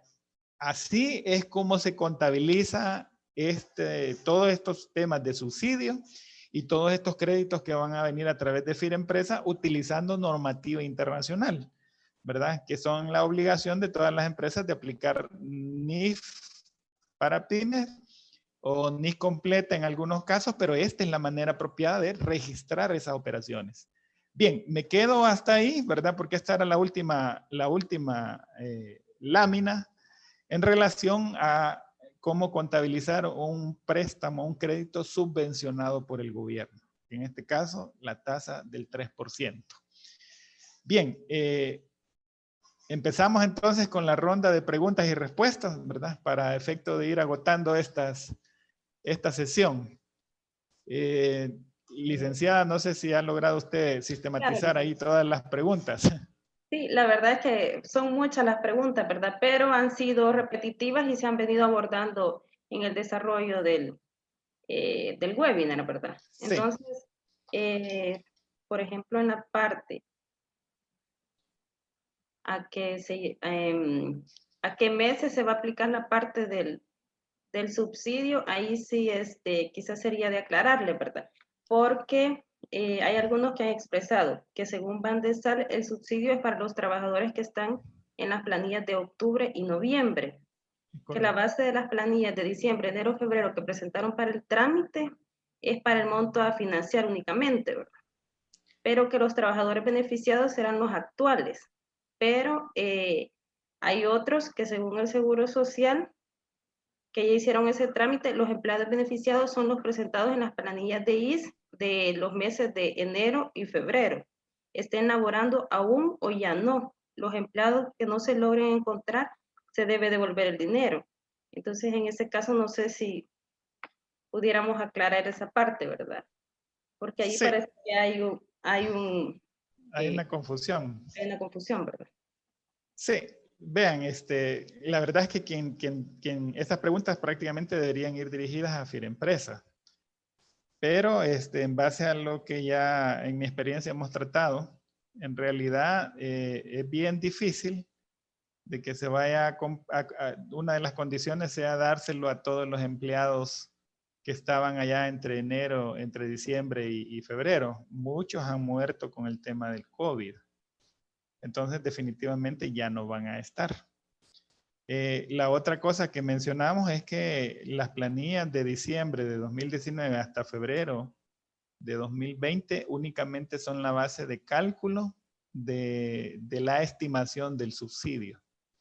Ojo, vean, es para calcular, no significa, la ley en ningún momento plantea que si nos vamos a la literalidad, en ningún momento habla de que tienen que ser los empleados que estaban en esa época por las mismas condiciones que he planteado. Algunos murieron, no van a estar, ¿verdad? Entonces, se va a subsidiar de acuerdo a cómo está en los procedimientos, se va a subsidiar las planillas de los empleados que estén entre el mes de octubre y noviembre, o sea, los que estén activos. Incluso en algunos casos que tienen que ver con préstamos, se está pidiendo algunas proyecciones de rehabilitación o reinserción de mano de obra en la empresa. O sea, vean que hay unas situaciones que tienen que ver con asuntos prospectivos, ¿verdad? ¿Cómo va a reactivar su empresa incorporando más mano de obra, más trabajadores al proceso de producción? ¿Verdad? Porque es hacia ahí donde viene el objetivo de estos decretos.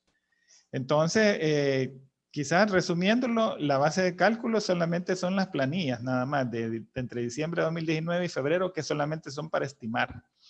Pero el subsidio se va a aplicar a los trabajadores o se va a entregar a los trabajadores que estén en las planillas del Seguro Social. Ojo, si no paga Seguro Social no es aplicable, ¿verdad? Tienen que estar en la planilla del Seguro Social de los que están trabajando ya en el mes de octubre y noviembre, ¿verdad? Así para dejarlo un poco más claro. Algunas preguntas que tienen que ver en relación a la existencia o no del trabajador, si le aplica o no, estas preguntas todavía públicamente no han sido aclaradas por FIREMPRESA, ¿verdad? Que son de los asuntos de los cuales mencionamos que habían situaciones que nos generaban problemas a la hora de aplicarlo. Sin embargo, cuando ustedes han visto la forma de contabilización, si hay condiciones que no se puedan cumplir, ya sea porque el trabajador murió o porque de repente, solo por mencionar algo, antes tenía 20 empleados y ahora resulta que solo tiene 10, pero le dieron el subsidio para 20 empleados y solo tiene 10 ahora, entonces le quedarán 10 empleados ahí que no va a poder cumplir, ¿verdad? Entonces, no está planteado un tema de reembolso en la ley. Sin embargo, eso en el reglamento tendrá que ser aclarado en algún momento por Finempresa, ¿verdad? Pero bien, dejo ahí la respuesta en relación a eso. Tenemos otra de las consultas. Nos preguntan qué pasa con los empleados jubilados que se presentan en la planilla del Seguro Social sin salario, con código 3. En ese caso, ¿cómo se haría para reportar el 50% del subsidio? Es que si lo ha reportado sin salario, no hay una base para poderlo. O sea, se supone que entonces no devenga sueldo. Esa sería un poco la situación que tendría de complejo esto, pues, o sea, el tema de que no hay una base de cálculo. O sea, si presentó usted la planilla entre diciembre de 2019 y febrero y eran jubilados y con 0 salarios, quiere decir que a la hora de estimarle el subsidio, ellos no cuentan, ¿verdad? Porque no hay una base estimativa para ese salario, ¿verdad? Entonces, no se presentó para hacer el cálculo en Bandesal.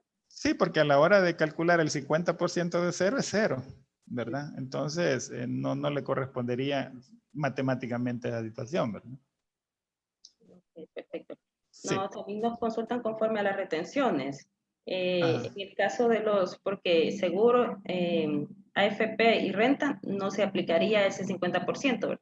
Pero en el caso de préstamos, embargos y la cuota de la Procuraduría, sí se puede efectuar el descuento al fondo del fideicomiso. Pues ese asunto no está aclarado por Finempresa. Vean que la directriz que estableció ahí, en este caso, el decreto solamente habla de impuestos y todos los temas de descuentos de seguridad social, ¿verdad? Eso es lo que plantea nada más como restricción la ley. Si nos vamos a la literalidad, acordémonos que, por ejemplo, el tema de Procuraduría, no retenerlo prácticamente estaría afectando otros derechos de la otra persona a la cual, ya sea por sentencia, por acuerdo mutuo, pues se ha acordado de que debe beneficiarse con los ingresos del trabajador o trabajadora, pues, ¿verdad? Entonces estaría en contra de otros derechos que se complican ahí, ¿verdad? Eso es lo que prácticamente podría comentarle, pero es un asunto que Finempresa tendría que aclararlo. Sin embargo, yo, un poco con el tema de la formación en derechos, considero, ya en lo personal, ¿verdad? Pero esa ya es mi posición personal, yo le haría el descuento en el sentido de que son para garantizar otros derechos, muchas veces de menores. Y hay que tomar en cuenta que en nuestra legislación los menores de edad todavía tienen una prelación en función de este tema de asistirles con la ayuda económica, ¿verdad? Entonces es un tema de derechos, pero lo dejaría hasta ahí. Perfecto, licenciada. También nos hacen una consulta con respecto a las cuotas patronales. ¿Cuál es el tratamiento que se le dará a la cuota patronal referente al 50% que es el subsidio? Ok, esa es una buena pregunta y como lo expliqué en el transcurso de la exposición, como la mitad del subsidio, o sea, la mitad del sueldo, mejor dicho, en el mes va a ser subsidiado y no se toma como tasable ni para impuestos ni para seguridad social. Entonces, lo tasable únicamente es la mitad del sueldo. Traigo a cuenta lo que mencioné, que esa otra mitad que no es tasable sí la va a recibir el trabajador, pero ya dependerá del empleador aplicar dos situaciones. Veamos la primera. Solamente le declara en el Seguro Social y en la AFP 15 días, nada más la mitad que es tasable, porque incluso el Seguro Social y la AFP, esa es la orientación que han entregado, porque tratar de hacer ajustes al sistema del Seguro Social y al sistema de la AFP, ya se imaginan el problema que causaría, ¿verdad? Solamente hacer un ajuste de programación. Entonces, la forma fácil de salir de este enredo es solamente declarar lo que es tasable, que es la mitad del sueldo. La otra mitad no es tasable. Y aquí viene la otra posición en relación al empleador. El empleador podrá decidir, y ojo, pero esto no es obligación porque la ley no lo establece.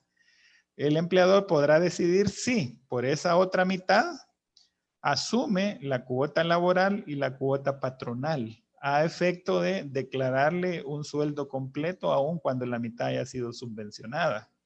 Pero ya eso va a depender de una decisión muy particular del patrono, ¿verdad? De la empresa y a la cual no está obligado. Si solamente le declara la mitad del sueldo, está en lo correcto.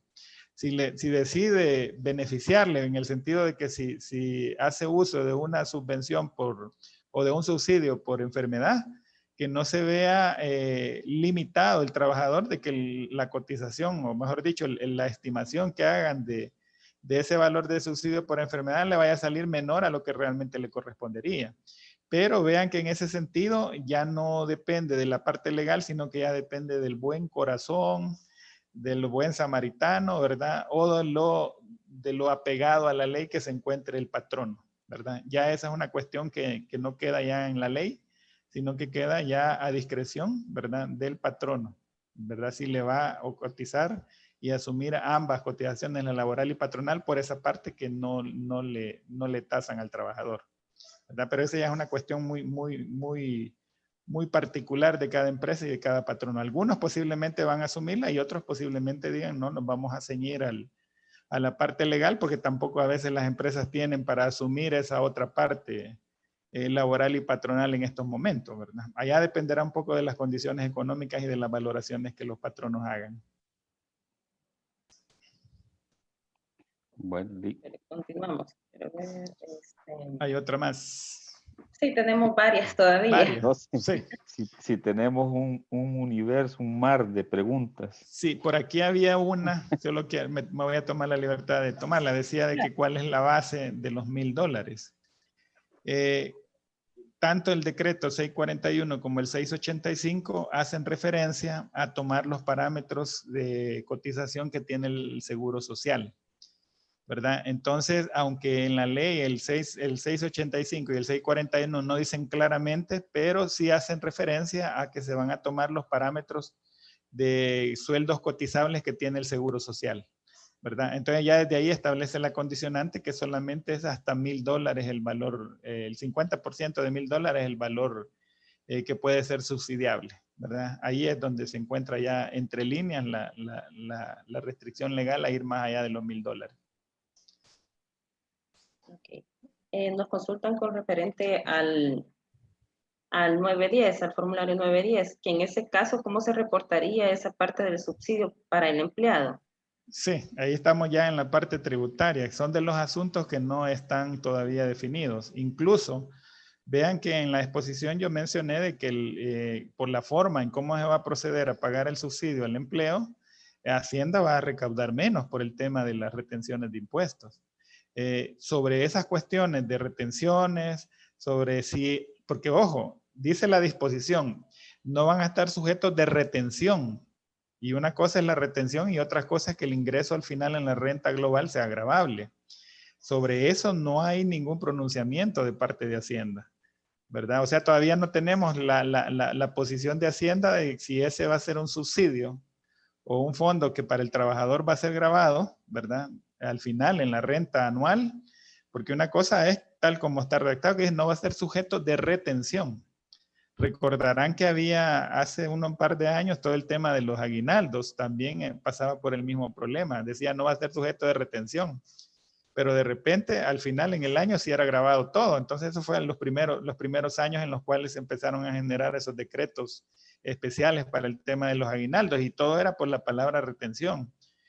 Sobre eso Hacienda todavía no ha sentado posición, ¿verdad? Hay dos situaciones que Hacienda no sentó posición y al final se va a operativizar de esa manera, y es que no va a haber retención de renta en el sueldo, en ese subsidio que se pague, porque no hay una posición al respecto. Y la otra es cuál va a ser el tratamiento que se le va a dar en el 910. Si no establece alguna posición Hacienda, ¿verdad? Entonces nosotros tomemos nuestra parte doctrinaria como contadores y sabemos que ese subsidio, de acuerdo al espíritu general con el que se ha creado el FIDEMPRESA, ¿verdad? No está sujeto a ningún tipo de impuesto. Por lo tanto, los efectos también pueden diferirse hacia los trabajadores. Entonces, en este caso, el 910 tendrá que reportarse eso como un ingreso no grabado, ¿verdad? Esa tendría que ser la orientación a seguir en el caso de que no hubiera un pronunciamiento diferente de parte de Hacienda. Vamos, una última pregunta. Con respecto al subsidio, si este es un grupo de empresas y solamente salió beneficiada una de ellas, bueno, no sé si la podemos responder nosotros porque consultan si se pueden distribuir este beneficio, este ingreso entre el grupo. Lo que pasa es que en este caso ya estaríamos entre situaciones de ir creando esas famosas creatividades, ¿verdad? Y las posibilidades de ir generando el fraude. Exacto. O sea, al final, aquí ya estamos buscándole la manera de cómo ir generando situaciones que probablemente a la hora, recuerden que Firempresa va a ser auditado. En el momento en que todas estas situaciones se canalicen, ¿verdad? Al momento de hacer estas liquidaciones y vayan a esa auditoría de Firempresa, lo que está haciendo es generándole problemas al fideicomiso. ¿Verdad? Que claro, es posible que no tenga que devolver nada cuando ya sea auditado en unos 5 años esto, ¿verdad? Ya está fuera de los plazos de caducidad y todo, pero en realidad va generando una situación donde creo yo que lo mejor en esto sería diligenciar. Además, si fuera un grupo de empresas, tendríamos que analizar, ahí faltan datos porque no sabemos si todas estas empresas están bajo la misma figura jurídica o son figuras jurídicas individuales, ¿verdad? Ahí hay más datos que creo yo que habría que analizarlos ya con más información porque no nos dice eso el planteamiento, ¿verdad?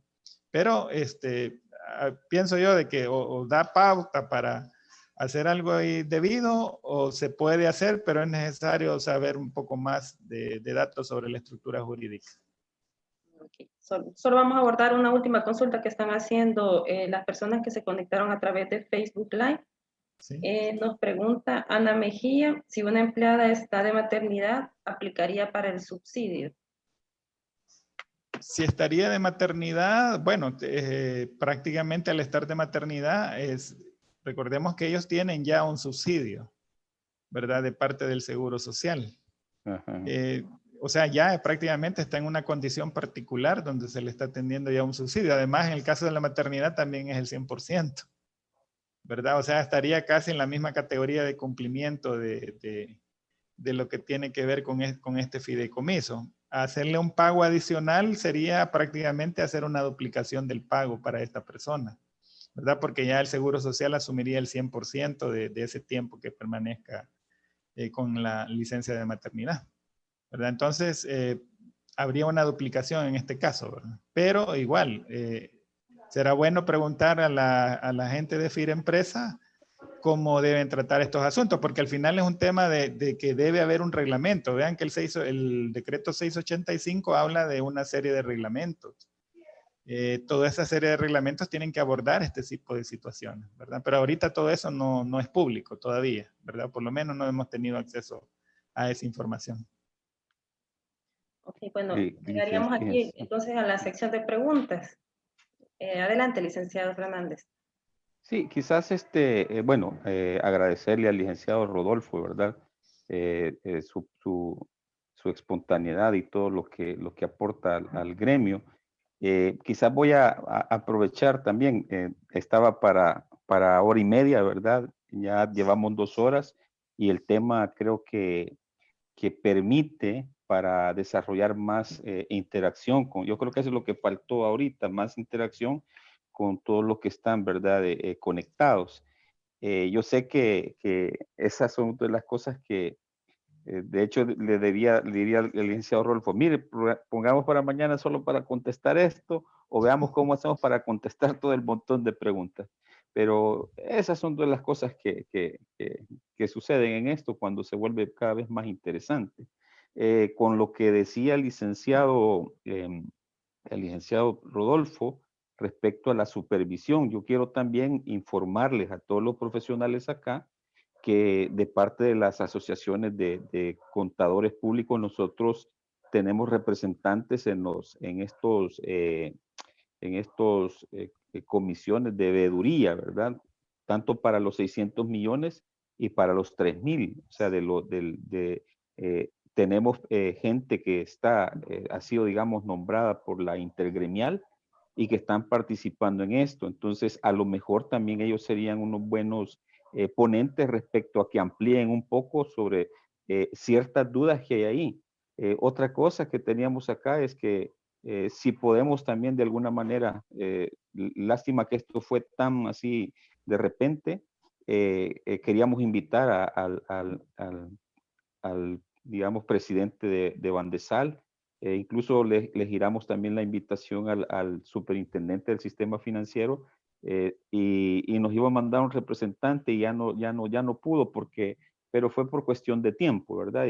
Creo que hubiese ampliado bastantes cosas sobre esto, pero estas son de las cosas que nosotros como Instituto Salvadoreño de Contadores Públicos, y no pensando en la institución, sino que en los profesionales, en los contadores y todo, tenemos a bien, ¿verdad? Para hacer esto. Yo creo que vamos a ver, voy a platicar con el licenciado Rodolfo, ¿verdad? Y para ver cómo podemos crear, digamos, como un foro así para solo dar respuestas o consultas sobre este tema. Veo que hay mucho interés, veo que hay bastante necesidad también del conocimiento respecto al tratamiento tanto del beneficio como de los préstamos. Así es que eso era lo que quería aclarar, pero un poco tanto ahí también la parte de, aunque va a estar, digamos, auditado, también la superintendencia es el que vigila también a Bandesal también. Entonces, de alguna manera debe de haber alguna doble fiscalización y auditoría. Entonces, son de las cosas que como que hay que ampliar. Yo quiero agradecerle así, licenciado Rodolfo, por ese tiempo, ¿verdad? A su firma y a todos los que están acá, créanme, vamos a ver cómo hablamos esto y podemos poder hacer una cuestión ahí para darle respuesta a todo. Así es que eso es lo que quería intervenir ahorita. Si hay alguien de los que están conectados quiere expresar o hacer una pregunta así directamente, yo creo que ahí dejamos a la licenciada para ver si tenemos ahí. Sí, hay algo importante, solo para terminar. Usted, licenciado, acaba de tocar un tema súper importantísimo, el tema de las auditorías al fideicomiso. Y estaba recordando en estos momentos cuáles son las disposiciones éticas al respecto. Y es que creo yo muchas firmas de nuestros colegas aplicaron al subsidio y quizás están aplicando a este tema también de préstamos. Muchas de estas firmas están autorizadas en la Superintendencia del Sistema Financiero para auditar este tipo digamos, de cartera crediticia. Entonces, cuando ya prácticamente hacen uso del subsidio y de préstamos, automáticamente quedan excluidos para ser seleccionados como auditores, ¿verdad? En el caso de que hubiera una licitación, pero lo dejo ahí como un tema. No, Hoy que mencionó el tema de la auditoría. No, gracias, Lick. Mire, inclusive quiero ampliarle a todos los colegas. Ustedes saben, nuestro código de ética, ¿verdad? Para los profesionales contables. De hecho, el día 21 de octubre se estuvo celebrando el Día Internacional del Código de Ética o de la ética para el contador. O sea, se celebra cada tercer miércoles del mes de octubre para que lo tengan presente también. Es un tema de ética. Todo esto que explicó usted, Lick, tiene razón. O sea, todo está basado, fundamentado y tiene que estar dentro de la ética como profesionales contables. Así es que dejamos ahí para ver si hay preguntas de parte de los participantes y dejo a Gloria, licenciado, y no sé si quería ampliar algo más sobre lo del código de ética, que de hecho ya hay un montón de reformas y cosas que están actualizándose en cuanto, ¿verdad?, a la participación del profesional en muchas cosas. Del 21 del 2021 entran varias reformas, entonces hay muchas cosas que el código de ética lo están metiendo y sobre todo en estas situaciones de estos casos como lo que hemos presentado ahora. Sí, la verdad es que hay muchos componentes de ética en esto, principalmente porque tocamos los temas de fraudes, los temas de asesoría, ¿verdad? Y estos temas que tienen que ver con auditoría. En realidad sí hay muchos elementos de ética que deben incorporarse en todo este proceso de cómo asesorar, ¿verdad? Cómo trabajar con las empresas. Pero bien, ese quizás sería un tema ya que en el momento que se den los cambios, pues habrá que expandirse en eso. En estos momentos estoy aquí enviándoles a través del chat para todos los que están todavía presentes la presentación, ¿verdad? Así es que ya va por la mitad cargando y ya en un minuto ahí la tienen y la descargan, ¿verdad? Para que tengan ya disponible la presentación. Así es que ahí se las estoy compartiendo ya en